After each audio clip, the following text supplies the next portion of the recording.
Bristol before 2007 was. Yeah, more than taking away the 2 degrees of banking, the things that's giving the drivers problem is they really smoothed that out. Oh, There's trouble just very front little straightaway. grip. Sorry, DJ. Ken Schrader turned into the inside wall, and the caution is out.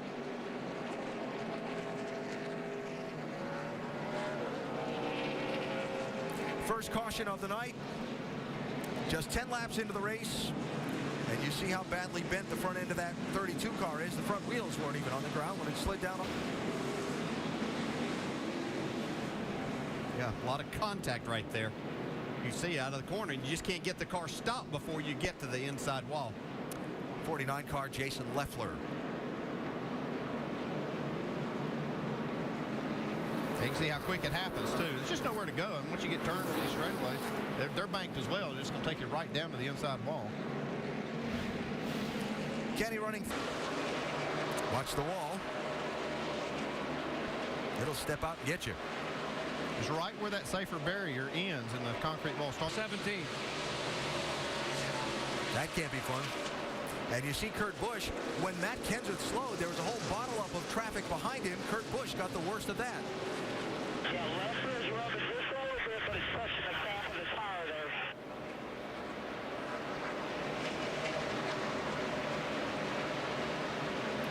You see he's already got damage on that left rear.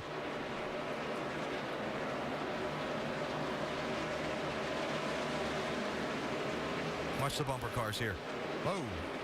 Yeah, a little bit of an accordion effect there. Jimmy Johnson with a good piece of that, too, on the nose of that 48. Keep an eye on the temperature gauge on that car.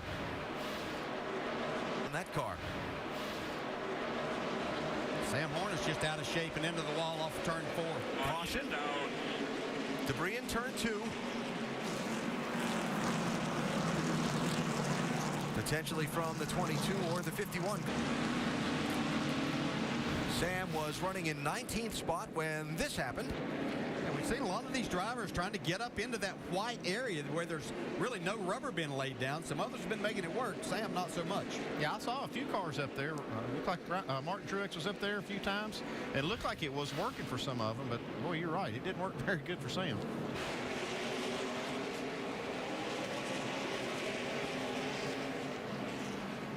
Oh, man. I tell you, that right there hit right on the wheel. Really worry about whether there'd been a tie rod or something in the steering right there. Caution on the track. This one for Sam Hornish Come to us Jr. right here, Sam. Come right here on the front stretch. Come to us. Alan? That's kind of the backside of a little contact off turn 4 doubleheader that left 2 cars with the trunk lids rearranged. 22 of Hornish and the 51 of Kurt Busch. Kurt Busch's car, he's got his front of his deck lid standing straight up. It looks like a big old U. Think that thing's making some downforce? Should be. Wow. So Kurt tried to go low under Hornish, slid up, wasn't quite clear. They made contact. He caught the wall. Then this. Hornish got the nip on the bumper. David Reagan into him, trying to go to the outside of him, but wasn't able to make that happen. Created a lot of contact. The patience is going away.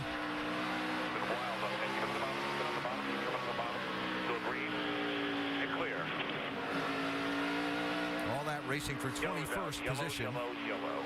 David Reagan. He's on fire momentarily. Reagan is spun into the inside wall. Caution is out. You're out. You're not on fire. You are not on fire.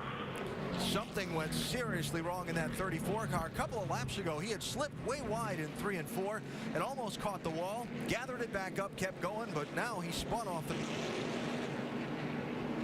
Have a look here, bottom right of your screen.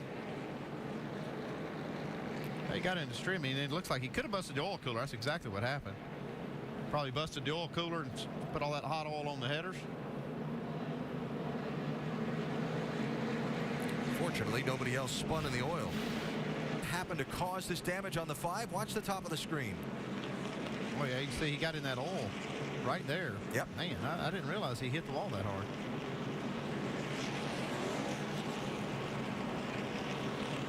Yeah, There's a lot of oil up there. Boy, he clobbered that wall. You can't tell that by looking at the damage on the car, though. Back behind them, Dale Earnhardt Jr. in 5th place. Track bar change, 4 tires, left 123. Oh, trouble on the racetrack, guys. Contact between Juan Pablo Montoya and Ryan Newman sends Newman crashing, and Jeff Burton is collected.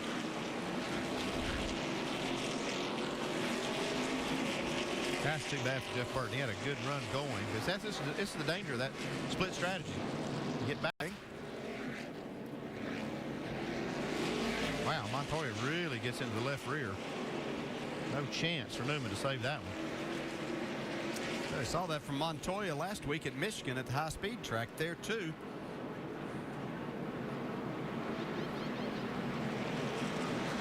Newman had been struggling some, and he had been holding up some cars, and still no excuse for that. No excuse for that. Jimmy Johnson had Our conference calls, everyone listens. He gives him a lot of credit for how good they are here at Bristol, especially. Caution on the racetrack. Trouble in turn one.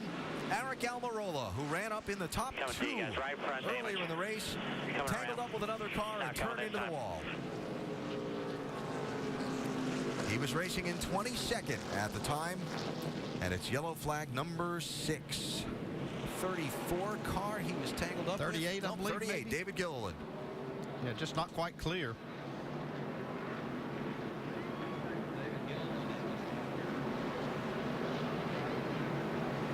That was a race for 22nd place. Sudden here. Brian Vickers and Brad Keselowski are in a little bit of difficulty as we watch this race for the lead. You see Vickers there falling in line, and a spin. It is Brad Keselowski. Caution out. All right, listen. We hit the wall like we did the Nationwide car. The nose will probably be pushed down a little bit, get around the corner. Leaders behind you. Leaders behind you if you can catch up.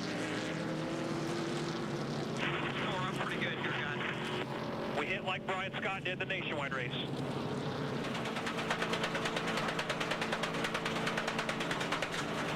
Yeah, I think Vickers had a tire going down to it, just wasn't able to get going. You can see Kurt Busch get into the back of Brad Keselowski, turn him into the outside wall. That started the trouble for the two. And so then eventually what got Keselowski turned around? Little help from Bobby Labonte.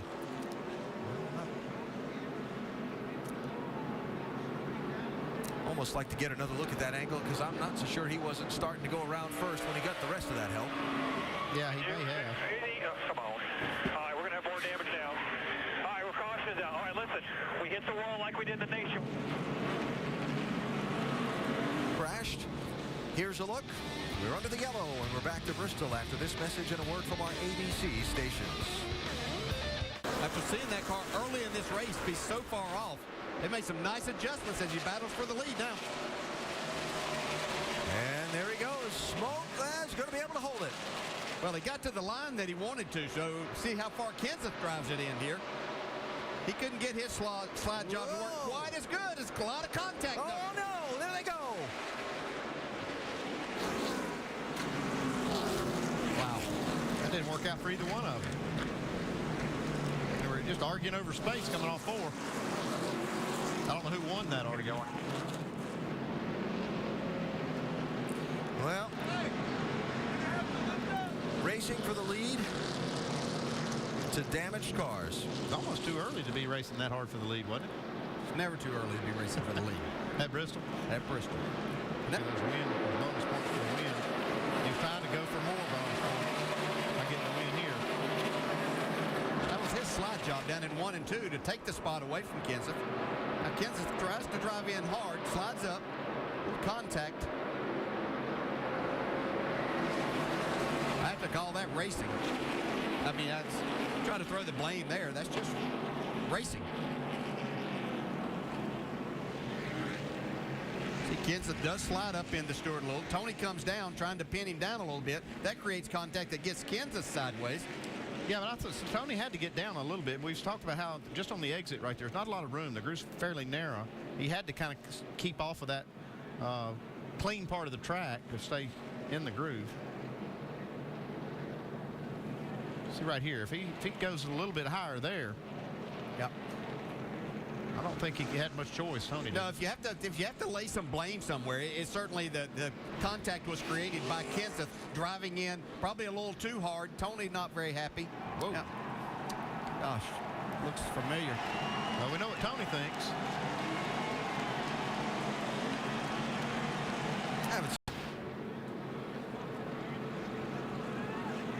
That's a perfect strike. That's a nice throw. You just used one hand, didn't you, Dale? Yeah, I'm right. I think he's got both in. Look at him. And the southpaw, too. Yep.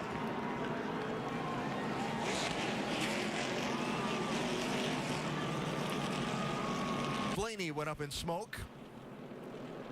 And while we were talking to Tony Stewart, 24 of Jeff Gordon and 48 of Jimmy Johnson. Coming on the exit there, he almost just had to stop.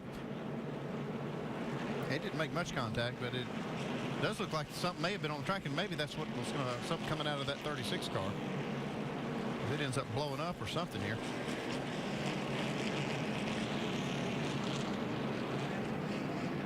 Dave Blaney, damage in the accident a little while ago with Regan Smith and Kurt Busch.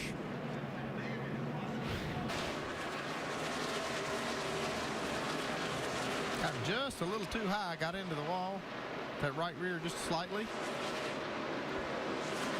It's all the opening that Mark through. Vickers has come back from 2 laps down after an unscheduled green flag stop for a tire going down. Got 2 free passes.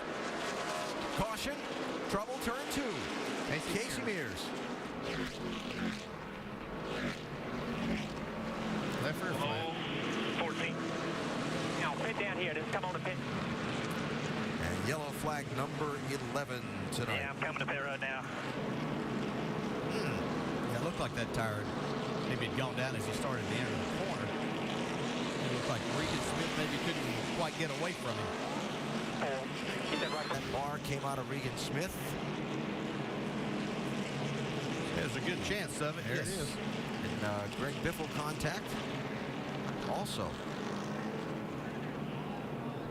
Away to 2 degrees of banking right at the very top of the racetrack. Drivers are using all of the concrete out there tonight. Trouble down the front. Danica Patrick.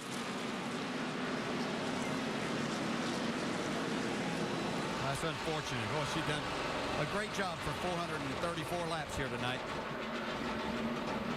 So far, how bad is it? It's done. And number 13 is going to be a little contact here. Oh, yeah. Yeah, that's real unfortunate because she did have an incredible race going to be on the lead lap at 435 lap.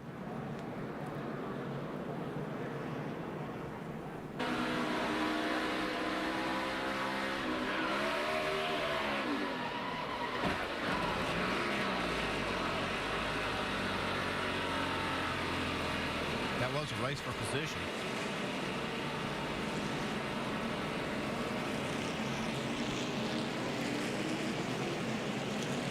Yeah, a lot of damage.